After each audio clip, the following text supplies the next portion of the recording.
Denver 7 On Demand is brought to you by Ferguson and BAC Appliance Center, the best in bath, kitchen, and lighting for your home.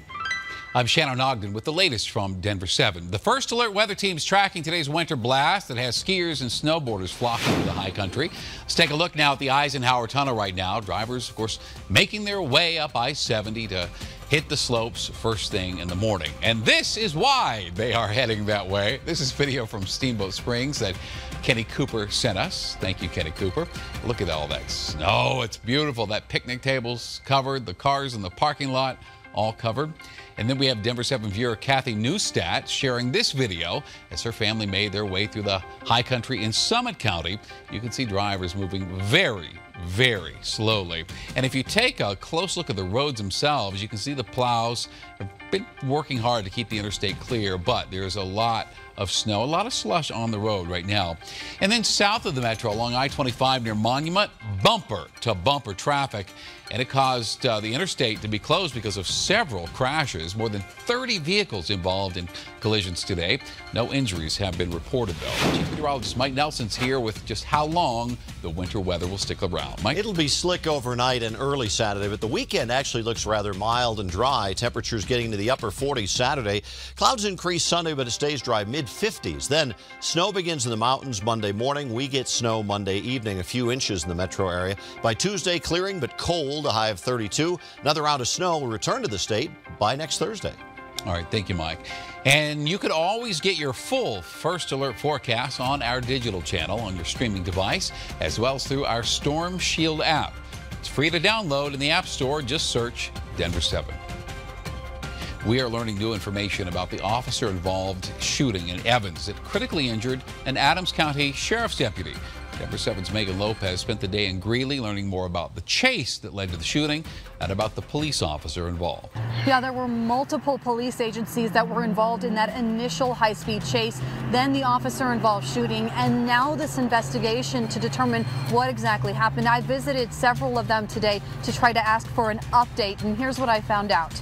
Now, I sat down with the police chief off camera from the LaSalle Police Department, and he told me that it was a female officer who shot that Adams County Sheriff's deputy. She is currently on paid administrative leave until the investigation is completed. The police chief told me that she's been with the department for about 2 years now and has prior experience. This LaSalle Police Department, very small. There's only 8 officers there, including the police chief. The chief tells me they're conducting their own investigation to determine whether the officer actually followed department protocol during that incident. There's a separate investigation. That's the one that's being handled by the Greeley Police Department and the Critical Incident Response Team. And that will go to the Weld County District Attorney's Office to determine whether any charges need to be filed. Here at North Colorado Medical Center, the sheriff's deputy is still in critical condition in the ICU at this point. That's the latest information we've been given. We have not been given their identity. We'll bring you any updates on air and online as soon as they become available. For now, I'm Megan Lopez reporting in Greeley. As Denver 7 reported yesterday, this was the 10th officer-involved shooting in Colorado already this year. Right now on the denverchannel.com, our digital team has compiled the latest data on shootings in our state, as well as background information on each one of them. You can also find continuing coverage on our digital channel on your streaming device. For that exclusive content, just search Denver 7. And Denver 7 is learning new details about the deadly avalanche at New Mexico's Taos Ski Resort. We have confirmed 26-year-old Matthew Zungetti, who just moved to Denver from the Boston area, was the skier who was killed. We have learned that Matthew was an expert skier. He took an annual trip to Taos with his father, and when the avalanche hit, Matthew was on an expert trail. His father was at the base of the mountain. It's still unclear what triggered this avalanche. Another person was hurt. That person is in critical condition. Well, in less than 6 hours, the contract expires between Denver Public Schools and the Teachers Union. Denver 7's Jackie Crayer reports for us tonight as negotiations continue. Right now, the new superintendent is sitting at the negotiating table. You can tell just how important this is to the teachers union. This room is packed with teachers waiting to hear if they will reach an agreement. On one side, you have Denver educators. Right now, 1 in 5 teachers are leaving the district. Teachers here want higher pay, better base salary opportunities to advance within their career. The district has agreed to invest $26.5 million additional dollars into the teachers. The union is asking for 30, so there's a difference of several million dollars there. That is the biggest issue. Here's what each side had to say earlier. They're saying that we will bankrupt the district with our proposal. I've been doing this a little while. We've heard that before. We've heard it several times over the years, and we're still here. As tough as it is for a teacher to have a living wage in our city, it's that much harder for our paraprofessionals, for our bus drivers, for the folks who work in our cafeterias. We know that we need to be able to invest in compensation for all of our school support teams.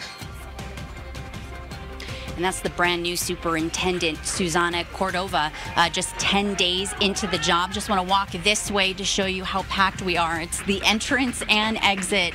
Hundreds of teachers, community educators here gathering, waiting and watching to hear if anything will come from this. DPS has agreed to cuts to invest more into teachers. That will come from eliminating positions at the central office.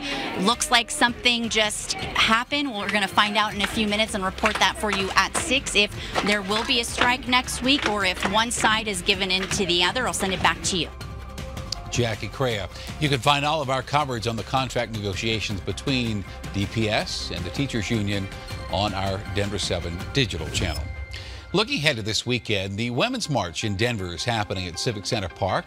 A pre-rally will start at 9 a.m., followed by the march at 10:30. We'll have full coverage tomorrow on our digital platforms, as well as Denver 7 News at 5. This has been your Denver 7 On Demand update. Thanks for joining us. Check back later. We'll have another one for you. And download the Denver 7 app for breaking news and alerts. I'm Shannon Ogden.